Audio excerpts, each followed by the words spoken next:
एक महिला आज बहुत ही ज़्यादा खुश होती है क्योंकि आज वो अपने पति के साथ मुंबई जा रही होती है। दोस्तों, यहाँ पर होता कुछ ऐसा है, जो पति होता है अपनी पत्नी से कहने लगता है कि हम यहाँ से इस घर बार को बेचकर मुंबई चले जाएंगे, क्योंकि जो पति होता है वो काफ़ी दिनों से मुंबई में ही कामकाज किया करता है और अपनी पत्नी को लेकर फिर रेलवे स्टेशन के जरिए वहाँ से मुंबई जाने वाला होता है। रेलवे स्टेशन पर ही अपनी पत्नी को बैठाकर उससे कहता है कि मैं पूछताछ केंद्र पर जाता हूँ, वहाँ से पूछ कर आता हूँ कितनी देर में ट्रेन आने वाली है। दोस्तों, यहाँ पर पत्नी उसका इंतजार करती रहती है। 1 घंटा बीत जाता है, 2 घंटा बीत जाता है, लेकिन वहाँ पर पति वापस ही नहीं आता।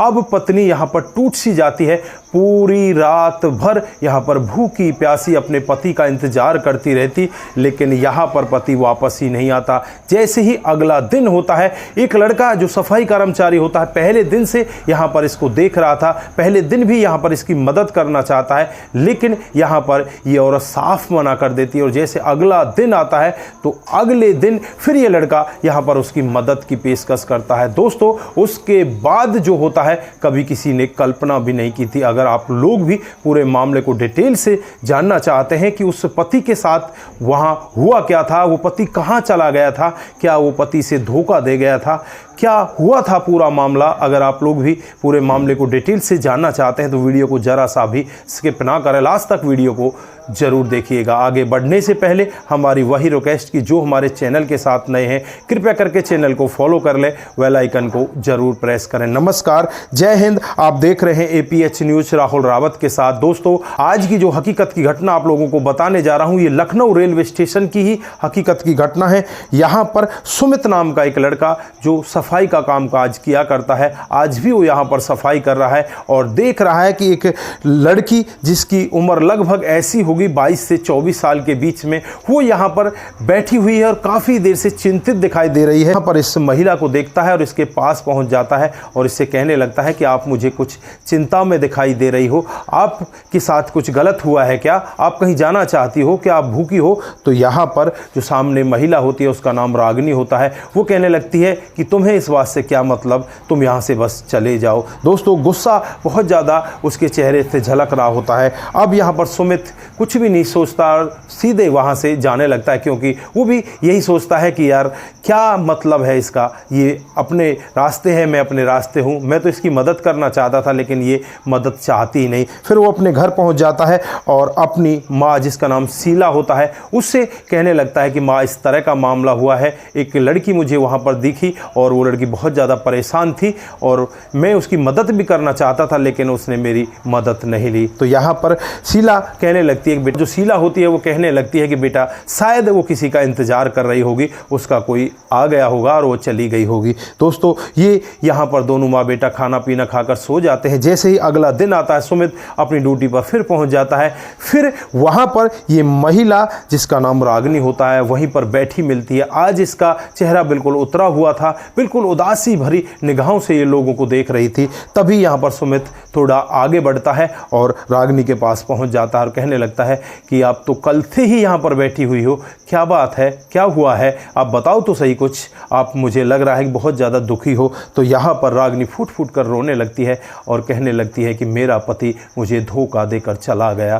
दोस्तों, यहाँ पर सुमित उसकी पूरी कहानी सुनता है। जो रागिनी होती है वो बताती है, मेरे पति का नाम संजय है, जो मुंबई में जॉब किया करता, लेकिन मुझसे अभी आया था वो 15 दिन पहले और यहाँ आकर मेरे से यही कहता है कि हमें इस घर को बेचना है और मुंबई चलना है। और मैं यहाँ पर घर को बेचने के लिए तैयार हो गई, घर बेच दिया, सारे पैसे उसने अपने पास बैग में रखे और बैग और सामान लेकर हम लोग यहाँ रेलवे स्टेशन पर आ गए। यहाँ पर मुझे वो छोड़कर चला गया और मुझसे यही कहकर गया कि मैं थोड़ी देर में पूछताछ करके वापस आ रहा हूँ, लेकिन अभी तक वो वापस नहीं आया, उसने मुझे धोखा दे दिया। तो यहाँ पर सुमित उससे कहने लगता है कि तुम अपने घर चली जाओ, तुम्हारे माता पिता होंगे, अगर किराया नहीं है तो मैं किराया दे देता हूँ। तो यहाँ पर रागिनी कहने लगती है कि मेरे माता पिता तो कुछ दिन पहले ही जा चुके हैं, मेरे भैया भाभी हैं, वो भी मुझे ज़रा सा भी पसंद नहीं करते, अब मैं वहाँ भी नहीं जा सकती। रागिनी यहाँ पर फूट फूट कर रोने लगती है और कहने लगती है कि मैं तो कहीं जा ही नहीं सकती। मैं रात को एक बार यही सोच रही थी कि मैं अपने आप को ख़त्म कर दूं, लेकिन वो भी हिम्मत में जुटा नहीं पाई। दोस्तों यहाँ पर जो सुमित होता है वो कहने लगता है कि तुम्हें इस तरह से कदम नहीं उठाना चाहिए। अब ऐसा करो, तुम मेरे साथ मेरे घर पर चलो, मेरी माँ है वहाँ पर तुम रहना और शाम को हम फिर आगे बातचीत करेंगे कि आगे तुम्हारे साथ में करना क्या है, तुम्हें कहीं नौकरी करानी है या क्या करना है, वो सारी बातें बाद की हैं। दोस्तों अब यहाँ पर ये लड़की रागिनी ना चाहते हुए भी सीधे सुमित के साथ चलने लगती है और उसके घर पर पहुँच जाती है। जैसे ही माँ शीला यहाँ पर रागिनी को सुमित के साथ देखती है तो वो एकदम से अचंभे में पड़ जाती है और अपने बेटे सुमित से कहने लगती है कि बेटा ये कौन है। तो यहाँ पर सुमित कहने लगता है कि माँ ये वही महिला है जो कल से ही परेशान है, कल से स्टेशन पर बैठी थी। दोस्तों यहाँ पर जो शीला होती है वो इस रागिनी का ऐसे स्वागत करती है जैसे मानो कि ये इसे बरसों से जानती हो। अपने घर के अंदर ले जाती है और फिर यहाँ पर सबसे पहले उसे खाना पीना खिलाया जाता है और खाना पीना खाने के बाद यहाँ पर जो सुमित होता है वो अपनी ड्यूटी पर चला जाता है। शाम को जब वापस आते हैं दोबारा फिर यह सभी लोग मिलकर खाना पीना खाते हैं और रागिनी को एक कमरा दे दिया जाता है। उस कमरे में रागिनी ऐसे सो जाती है कि मानो बरसों के बाद वो अपनी नींद ले रही हो, क्योंकि वो पूरी रात भर सोई नहीं थी। आज उसे कोई चिंता फिक्र नहीं थी, बड़े आराम से सो जाती है। दोस्तों जैसे ही अगली सुबह आती है, अगली सुबह रागिनी जल्दी जग जाती है और जल्दी जगकर घर में साफ सफाई करने लगती है। जब शीला उठकर देखती है तो वो इस रवैये को देखकर बहुत ज़्यादा खुश होती है और कहने लगती है कि बेटा तू आराम से सोती, अभी इतनी जल्दी क्या थी। तो यहाँ पर वो कहने लगती है कि माँ जी मैं अपने घर पर भी तो काम करती हूँ, ये भी तो मेरा ही घर है, तो मैं यहाँ पर कामकाज कर रही हूँ। दोस्तों यहाँ पर शीला इस व्यवहार को देखकर बहुत ज़्यादा खुश होती है और धीरे धीरे करके अब समय बीतने लगता है। जो सुमित होता है वो अपनी ड्यूटी पर हर दिन जाया करता और यहाँ पर जो रागिनी होती है जब सुमित जाता तो उसे खाना पैक करके देती और उसकी तरफ ऐसे देख रही थी कि मानो कुछ अलग ही निगाहें उसकी आज उसे निहार रही हों। दोस्तों ये सब वाक्य जो इसकी माँ होती है शीला वो भी देख रही थी। तो शीला यहाँ पर रागिनी से पूछने लगती है कि क्या तुम्हें मेरा बेटा पसंद है, क्या अच्छा लगता है। तो यहाँ पर जो रागिनी है वो कुछ नहीं कहती, बस मुस्कुरा कर अपना चेहरा नीचे की तरफ कर लेती है। दोस्तों यहाँ पर शीला भी समझ जाती है कि शायद इसे ये सब पसंद है। उसके बाद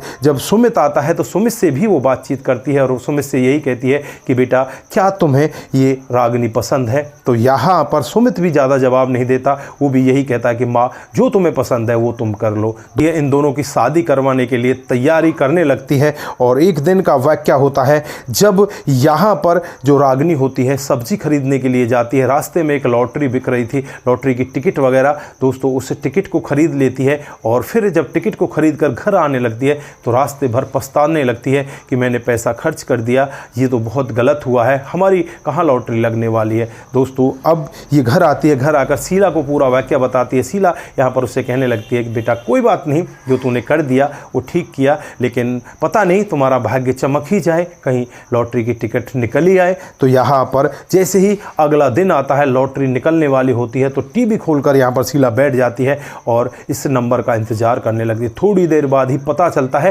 कि यहाँ पर रागिनी की लॉटरी लग चुकी है, 1 करोड़ रुपए की लॉटरी लगती है। दोस्तों अब यहाँ पर पूरा का पूरा परिवार खुशियों से झूम उठता है।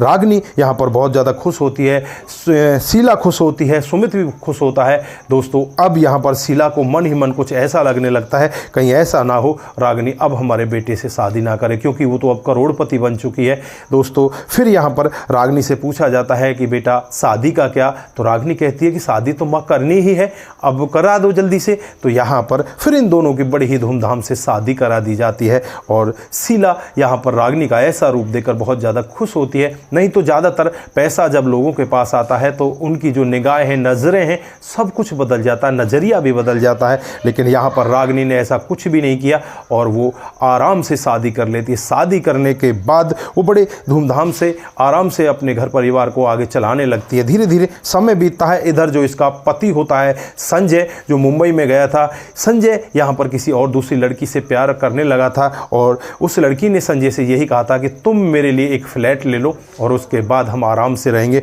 दोस्तों संजय अपनी घर की जो ज़मीन जायदाद होती है सबको बेचकर मुंबई चला जाता है, अपनी पत्नी को इसी तरह से स्टेशन पर छोड़ जाता है और वहाँ जाकर एक फ्लैट खरीद लेता है, वो भी उस प्रेमिका के नाम से। दोस्तों वो प्रेमिका यहाँ पर इतना अच्छा रूप उसे दिखाती है, जैसे संजय अपनी पत्नी को छोड़कर चला गया था ऐसे ही वो यहाँ पर संजय को ऐसे निकाल देती है जैसे दूध में से माखी को निकाल दिया जाता है। अब संजय ना तो धोबी कुत्ता घर का रहा ना घाट का, वो वाला सिस्टम हो जाता है। अब वो जाए तो कहाँ जाए, उसकी पत्नी भी अब पता नहीं कहाँ पर है। लेकिन जब वो लॉटरी का नाम वगैरह देखता है टीवी में तो इस तरह से उसे पता चल जाता है कि फला जगह पर वो एड्रेस है। दोस्तों वो वहीं पर पहुंच जाता है और वहां पहुंचने के बाद वो रागनी से मिलना चाहता है। रागनी ने यहाँ पर अपना बिजनेस स्टार्ट कर दिया था, वो अपने बिजनेस में लगी होती है।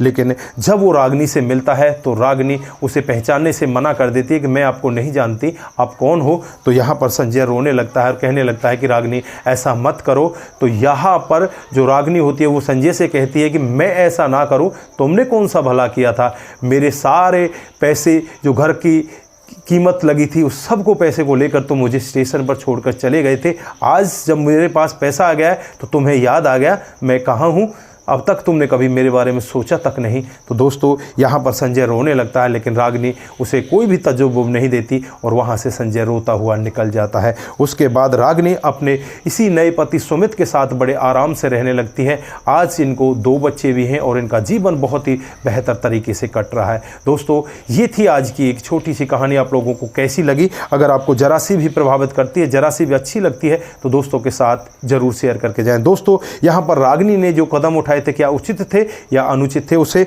अपने पहले पति संजय को अपना लेना चाहिए था या उसने जो कदम उठाए थे वो बिल्कुल सही थे? आपकी जो भी राय है एक बार कमेंट बॉक्स में ज़रूर दीजिएगा।